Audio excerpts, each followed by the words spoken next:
नमस्कार दर्शक मित्रों, आप જોઈ રહ્યા છો આજકા ભારત ન્યૂઝ।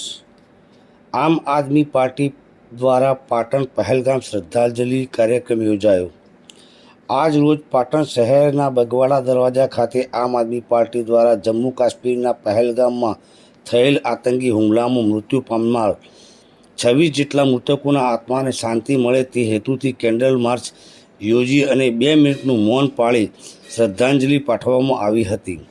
સાથે આવું આતંકીઓ વિરુદ્ધ કડકમાં કડક કાર્યવાહી કરવામાં આવે અને આતંકી હુમલાના મૃતકો પરિજનોને 1 કરોડ રૂપિયાની સહાય રાશિ આપવામાં આવે તેવી માંગ કરવામાં આવી હતી।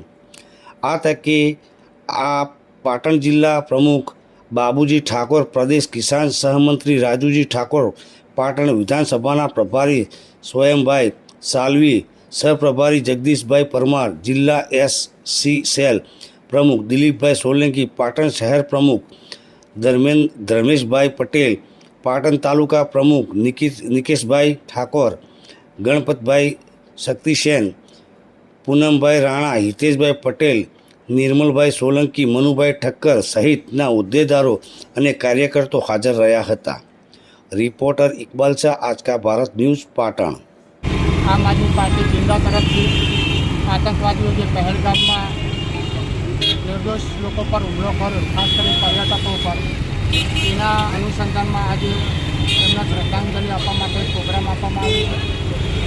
સાથે સાથે સમગ્ર દેશ આજે એ મૃતકોના પરિવાર સાથે છે। એમને ભગવાન એ દુઃખ સહન કરવાની શક્તિ આપે।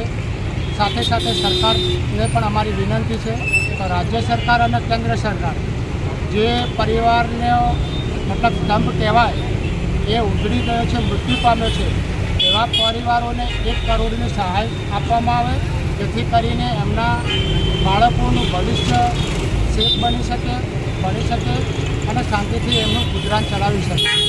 સાથે સાથે જે પર્યટકો આજે જમ્મુ હોય, કાશ્મીર હોય કે બીજા કોઈ પણ સ્ટેટ હોય જોવાલાયક, ત્યાં પણ એમને સુરક્ષા પૂરી પાડવામાં ધ્યાન આપે એવી પણ અમારી આમ આદમી પાર્ટીની લાગણી અને માગણી છે। ધન્યવાદ।